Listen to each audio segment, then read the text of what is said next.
Bonjour à tous, bienvenue dans l'Instant T, votre rendez-vous quotidien avec l'actu.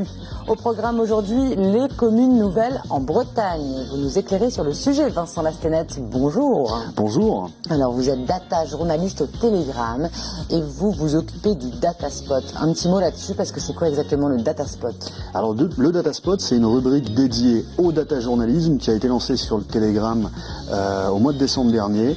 Voilà, l'idée, c'est d'apporter en fait un nouveau regard sur l'info en utilisant beaucoup les bases de données, les chiffres et en développant de nouvelles formes de visualisation pour raconter l'actualité bretonne d'une manière un peu différente. Un nouveau décryptage sur l'actualité bretonne. On parle des communes nouvelles avec vous dans un instant. Si vous êtes salarié, que vous souhaitez faire une formation en anglais, en informatique ou pourquoi pas en tricot, c'est possible, bien sûr, grâce au compte personnel de formation. Mais alors, quel type de formation pouvez-vous demander? Quand la faire, cette formation? Est-ce que votre patron peut la refuser? Notre invité répond à toutes ces questions aujourd'hui. Christine Guivard, bonjour. Bonjour Pauline. Alors, vous travaillez pour le Fonds Gessif Bretagne, c'est l'un des organismes de financement des formations professionnelles. Donc, vous nous parlerez dans un instant du compte personnel de formation qui a été mis en place depuis un an. Et puis c'est mardi, c'est le jour de l'instant coup de pouce et aujourd'hui c'est Aloïse qui vient défendre son projet de championnat du monde 4,70 en Argentine. Bonjour Aloïse. Bonjour. Alors avec votre coéquipière Cassandre, vous vous entraînez au Pôle France de Brest et vous avez besoin d'argent pour financer votre aventure sportive et vous nous expliquez tout ça, ce sera en fin d'émission. Mais tout de suite on démarre par un point sur l'actualité de ce mardi 5 janvier. 13 communes nouvelles sont apparues en Bretagne depuis le 1er janvier. En Finistère, on compte 2 projets qui ont abouti, Saint-Égonec et Locqueguinère qui ont fusionné dans la région de Morlaix, et Audierne et Esquibien dans le Cap Sizun. Julie Sicot s'est rendue sur place. Au mois de juin, le maire d'Esquibien et le maire d'Audierne préparaient la fusion de leurs 2 communes.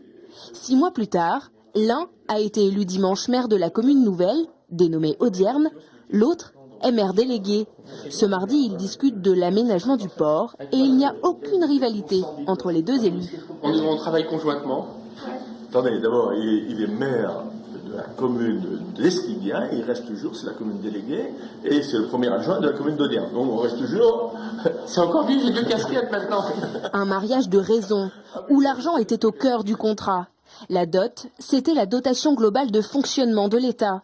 Aucune baisse et la préservation de 450 000 € pendant 3 ans dans le budget de la commune, qui devrait être proche des 7 millions d'euros. Nous n'avons plus d'usines, nous avons très peu d'activités, donc il faut actuellement soutenir le tourisme, l'agriculture et la pêche. Voilà. Et il est clair que garder 450 000 € de dotation de l'État, avec ça on fait des choses, parce que imaginez-vous combien de prêts vous pouvez faire avec 450 000 €. Pour les 3 752 habitants de cette commune nouvelle, peu de changements, les 2 mairies restent même à la même place. On fait le distinguo entre l'organisation administrative, on n'aura plus qu'un budget, une gestion qui va être unifiée, qui va nous permettre de faire une économie d'échelle et d'être plus efficace, et le cadre de vie des habitants. Pour les habitants, le cadre de vie ne change pas. Dans les rues de la Nouvelle-Audierne, en ce début d'année, la transition semble s'être faite en douceur. Je ne suis pas contre, sauf qu'au début j'étais contre. On aime bien avoir notre petite Audierne. Parce que les 2 communes se touchent et donc en fin de compte on ne sait plus trop là-haut si on est Esquibien ou Audierne, donc c'est très bien. À mon avis c'est une bonne chose, je pense que tout le cap aurait dû être se réunir ensemble. Une fusion des 11 villes de la communauté de communes du Cap Sizun, également plaidée par l'association citoyenne du Cap, créée au mois d'octobre. 16 000 habitants, on aurait été quand même beaucoup plus fort pour lutter, pour se battre pour les problèmes liés au Cap Sizun, à la pêche, à l'agriculture, à l'urbanisme, au déclin de la population, au très haut débit, aux accès routiers, etc. Les 2 maires avaient envoyé un courrier aux 9 autres élus, mais sans réponse. Une fusion qui pourrait peut-être inspirer, même si pour l'instant, difficile de connaître le montant des économies réalisées. Voilà, alors Vincent, en Bretagne, c'est donc 33 communes qui ont fusionné pour fonder 13 communes nouvelles. Mais de nombreux projets étaient lancés, il y en avait bien plus que ça l'année dernière. Il y en avait bien plus que ça, il y en a toujours d'ailleurs beaucoup plus que ça en cours. Il faut savoir que l'intérêt, c'était bien dit dans le reportage de Julie, l'intérêt pour les communes de fusionner et de créer en fait une commune nouvelle, c'est de garder les dotations de l'État, qui sont importantes pour le budget. Donc au début, on avait un délai, il fallait le faire au 1er janvier 2016. Donc voilà, on a 13 communes qui ont réussi. Voilà sur la carte. Donc comme on le voit sur la carte, il y en a 6 dans les Côtes d'Armor, 2 dans le Finistère, 3 dans le Morbihan et 2 en Ille-et-Vilaine. Alors, pourquoi il y en a qui n'ont pas abouti? Alors, il y en a qui n'ont pas abouti parce que donc il y a cette carotte financière, mais c'est des mariages, voilà, qui font pas tout. C'est-à-dire que on le voit bien dans le reportage entre Audierne et Esquibien, on sent que c'est des municipalités qui ont l'habitude déjà de travailler ensemble. Donc pour eux, ils se connaissent, ils ont l'habitude, c'est pas trop compliqué et ça se passe plutôt bien. Après, c'est comme dans toute union, on peut avoir une petite carotte financière et c'est pas pour ça qu'on a, voilà, c'est pas aussi simple que ça. Donc, c'est pas forcément fini. Il y a encore, on a recensé, on n'a peut-être pas l'intégralité, mais on a recensé encore des projets en cours sur 90 communes à peu près du Finistère, de Bretagne. Donc, ce qui touche à peu près 150 000 habitants. Il y a des projets qui sont plus ou moins avancés. Voilà, des mariages qui auraient pu se faire au 1er janvier et qui ont été repoussés parce que. Donc là, ils ont jusqu'au 31 mars. Et alors là, c'est encore reporté jusqu'à juin. D'accord. Donc il reste encore 6 mois. Il y aura certainement encore des projets qui vont naître. Est-ce que les communes bretonnes sont en général très dépendantes de cette fameuse dotation de l'État? Alors, elles sont dépendantes, c'est très variable. Faut savoir que ça va la dotation de l'État va de 10%, à moins de 10% du budget, comme on le voit sur la carte, à plus de 40% du budget. La baisse des dotations a déjà commencé. On avait fait le calcul, entre 2014 et 2015, c'est 50 millions d'euros que les communes bretonnes ont perdu en cumulé en une année sur leur budget. Voilà, donc en gros, plus la part du budget, plus la part de l'État est importante dans le budget de la commune, plus elles ont intérêt à trouver des solutions qui peuvent être des économies et en ultime solution, la fusion. Encore faut-il trouver une commune avec qui on est capable de s'entendre. Alors, des communes qu'il a fallu renommer, du coup, Vincent, où il a collé les deux noms. Alors, on a des choses assez longues qui sont créées, quelques exemples.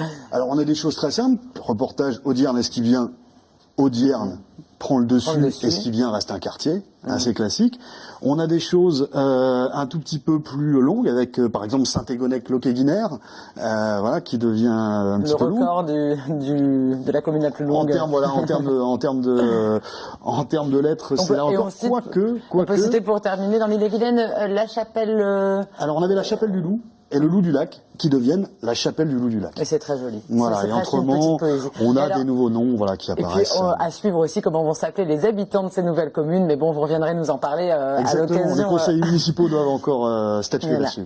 Et puis, on suivra aussi le dossier des intercommunalités. Un tout petit mot là-dessus avant de se quitter, Vincent. Un tout petit mot rapide, c'est en parallèle, les intercommunalités vont aussi se rapprocher. Les préfets départementaux ont fait des propositions, les conseillers municipaux se prononcent et il va y avoir navette, c'est pour le 1er janvier 2017.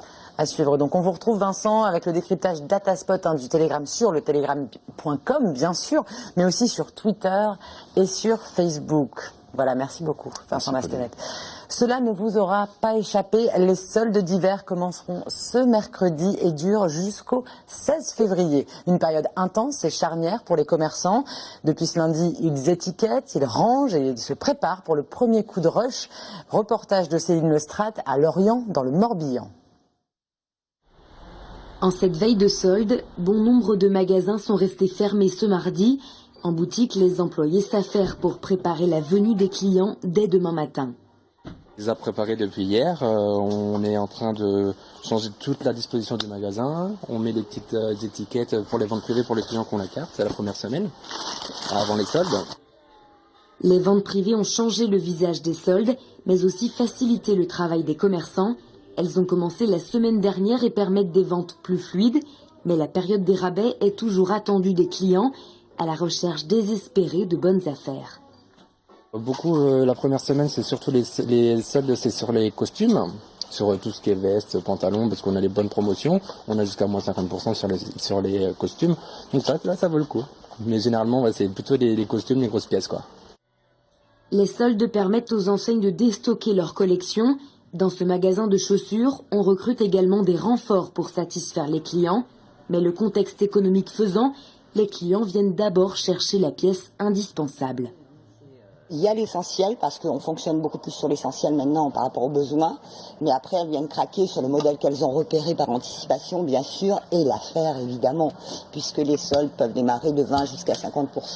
Donc on vient faire des affaires dans les soldes. En règle générale, il y a des clients qui prévoient un budget spécifique pour les soldes. Et au jeu des bonnes affaires, certains sont très doués, ou plutôt motivés. On a des clientes qui arrivent à 8h30, oui, elles sont venues déjà hier repérées, elles vont venir aujourd'hui pendant l'ouverture jusqu'à 17h à peu près, et elles viendront demain matin à 8h30 pour avoir les 10% supplémentaires, absolument. Pour ceux qui n'auront pas profité des ventes privées, les rabais ça débute demain dès 8h30. Pour celles et ceux dont le porte-monnaie est au régime après les fêtes, il faudra résister à plus de 4 semaines de tentation. Un nouveau champion de retour à Brest. Le Fouenantais Titouan Le Bosc, 17 ans, vient de remporter le titre de champion du monde jeune en planche à voile. Ce mardi matin, ses proches et ses entraîneurs sont venus l'accueillir à l'aéroport de Guipava et Camille Pochet y était aussi.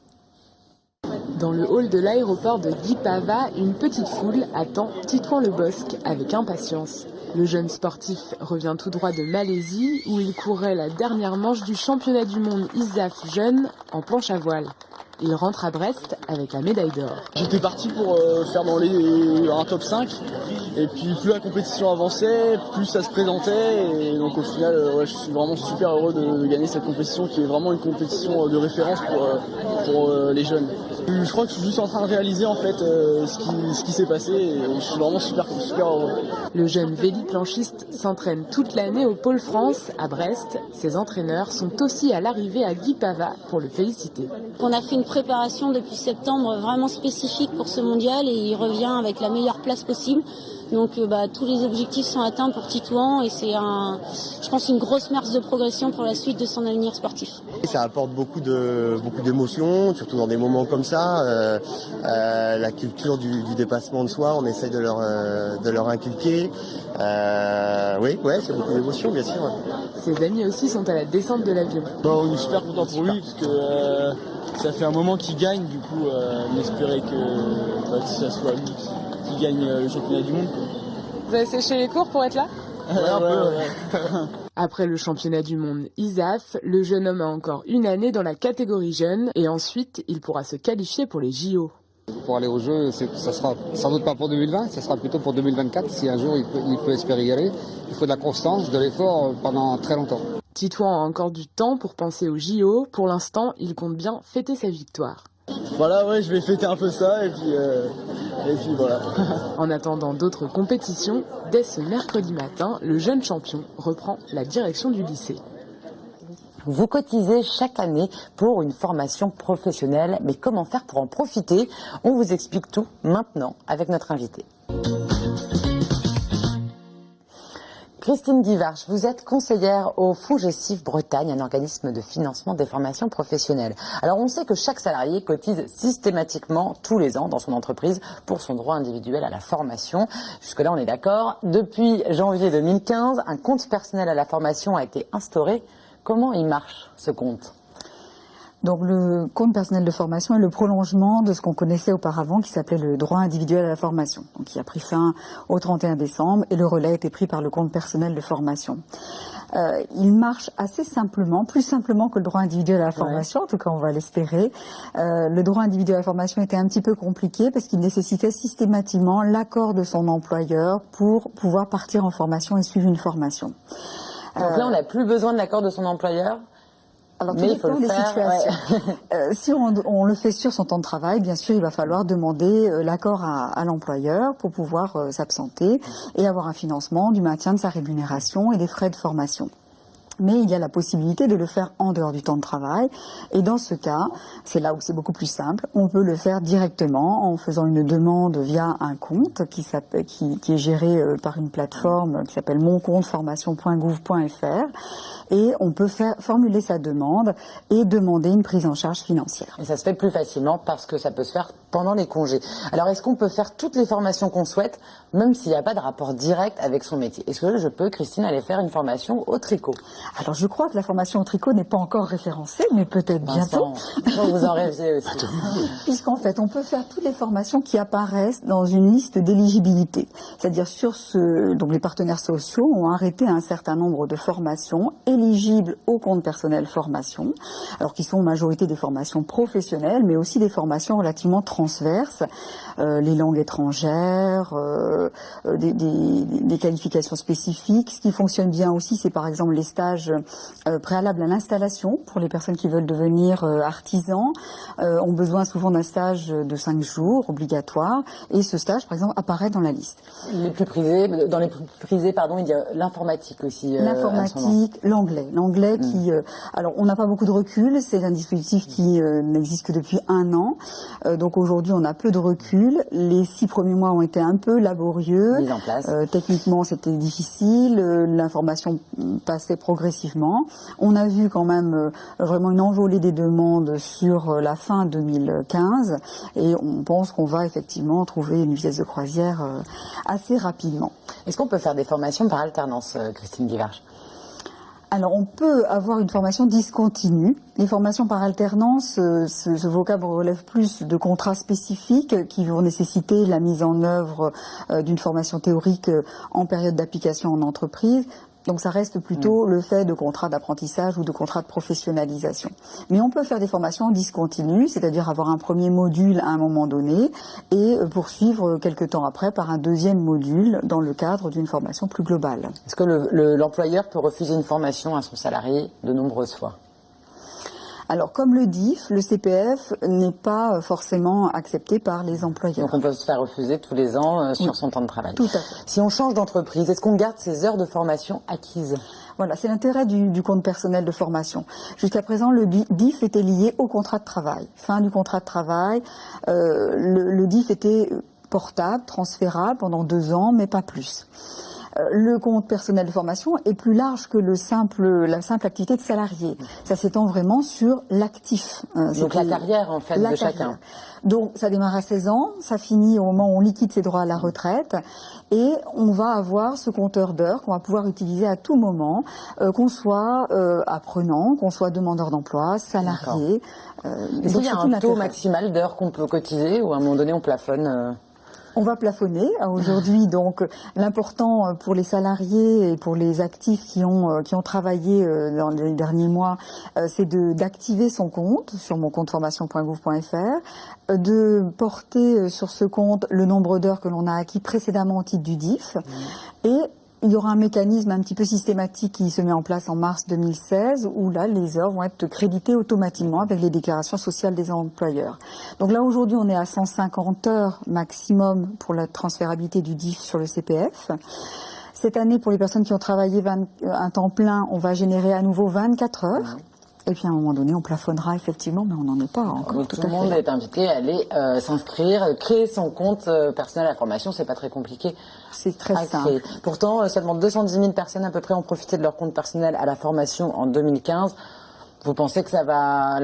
C'était un temps de mise en place la première année, oui. Et l'engouement va être plus fort à partir de 2016. Voilà, un temps de mise en place, d'information. Je pense qu'aujourd'hui, on commence beaucoup à communiquer. Les gens connaissent de mieux en mieux ce dispositif. Parallèlement à la mise en œuvre du compte personnel de formation, sont entrées en vigueur aussi des fonctions un peu nouvelles. On nous appelle dorénavant des conseillers en évolution professionnelle. Oui. C'est-à-dire qu'on peut accueillir tout actif, qu'on soit là aussi salarié ou demandeur d'emploi, ou relevant du FONGECIF ou d'un autre organisme, pour parler de son parcours professionnel, pour préparer un entretien annuel, donc pour réfléchir à une offre de formation adapté à son projet. Donc je crois qu'effectivement, et on est là aussi bien sûr pour lever les difficultés techniques qu'il pourrait y avoir à créer un compte, à mobiliser un certain nombre de financements complémentaires, puisque 120 heures à l'échelle de la formation, c'est très peu de choses. Si on veut vraiment mener une action de formation, de reconversion ou très longue dans le temps, il va falloir compléter par d'autres financements. Merci beaucoup Christine Guivert. Je retrouve toutes les informations sur le compte personnel de formation sur le site fongessif-bretagne.org. Je suis sûre, Vincent, que vous avez appris plein de choses et vous avez envie peut-être de faire une formation. Exactement. Donc tricot, c'est pas possible. On en parle après. Hein. Tout à fait. Merci. Voilà, tout de suite on passe à l'instant coup de pouce. Aloïse Retornaz, vous avez 21 ans. Vous pratiquez la voile depuis votre enfance et depuis septembre, vous vous entraînez à Brest avec votre coéquipière Cassandre en 4,70. Alors c'est le dériveur olympique en double féminin. Votre objectif pour l'instant, c'est de participer au championnat du monde en Argentine dans un mois, en février. Et pour cela, vous avez besoin d'argent. Mais pourquoi, Aloïse, la Fédération française de voile ne vous paye pas le voyage ? Eh bien, la Fédération française de voile supporte entièrement l'équipe de France. Donc l'équipe de France élite, l'équipe qui se sélectionne pour les JO de 2016. Et nous, on est encore un peu jeunes, donc on fait partie du collectif France Jeune, qui est moins aidé. Et on est aidé surtout après les déplacements et ça couvre pas la totalité des frais. Vous allez sur les déplacements européens, mais pas internationaux. Oui, voilà. Mais pourtant, vous êtes qualifié pour l'Argentine. Voilà, on est qualifié pour l'Argentine, donc on est le seul équipage féminin hors équipe de France à être qualifié. Et donc, là, on essaye de financer par nous-mêmes le déplacement. Et pour ça, on a fait appel à une plateforme de crowdfunding sur Fosbury. Alors, en quoi consistent les épreuves de 4,70 pour ceux qui ne connaissent pas?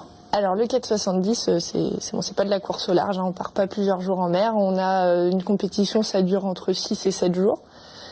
Et on part chaque jour sur l'eau pour 2 à 3 manches qui durent chaque manche 1 heure. Donc on a une ligne de départ, un parcours avec plusieurs bouées, on contourne les bouées et le premier qui a passé la ligne a 1 point, le deuxième 2 points. Et à la fin de la régate, on compte les points et celui qui a le moins de points gagne. Quel est votre objectif sportif à Cassandre et à vous sur place? Gagner? Eh bien, nous, notre objectif sportif, c'est de rentrer en équipe de France. Ouais. Donc, pour rentrer en équipe de France, il faut qu'on fasse dans les 6 premiers. Mais nous, on aimerait bien déjà rentrer en équipe de France B, donc finir autour des 10 pour pouvoir rentrer dans l'équipe. Et sur combien de concurrents? Une 60aine. D'accord, c'est pas mal. À quelle fréquence vous vous entraînez en ce moment en rade de Brest? Alors, en rade de Brest, on s'entraîne 4 fois par semaine, donc la fin de semaine, jeudi, vendredi, samedi, dimanche, mais on fait surtout des semaines entières de déplacement. Donc là, au mois de décembre, on est parti 10 jours en Espagne pour s'entraîner. On fait souvent des petites semaines comme ça, en dehors de Brest, surtout en hiver, pour pouvoir faire des naves plus longues, parce que...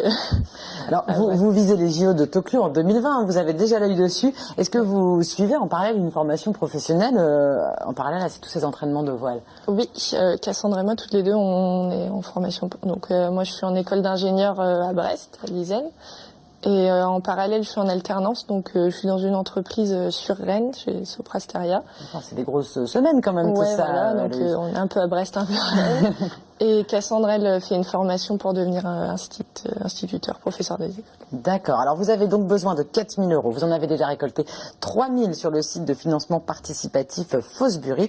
Il reste 10 jours, 11 jours, 10 jours si vous voulez vous aussi contribuer. Donc, allez sur www.fosbury.com. On a peut-être 30 petites secondes. On va revoir une vidéo qu'on a trouvée sur Fosbury. Justement, qu'est-ce qui s'est passé, Aloïse, sur cette vidéo? Expliquez-nous. Parce que quand on la voit, on se dit que vous n'avez peut-être pas toutes vos chances pour l'Argentine. Donc ça, c'est en rade de Brest. Qu'est-ce qui s'est passé ce jour-là, Aloïse?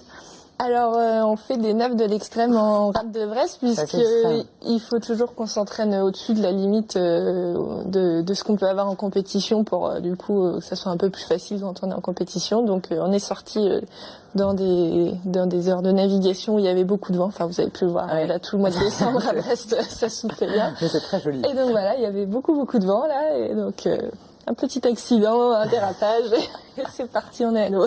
Bon, en tous les cas, on sait que vous avez de belles chances d'aller en Argentine, donc on vous suivra. Puis au retour, tel le jeune Titouan en planche à voile, on vous accueillera avec votre médaille. Merci Aloïse. Tout de suite, on passe au Focus Programme.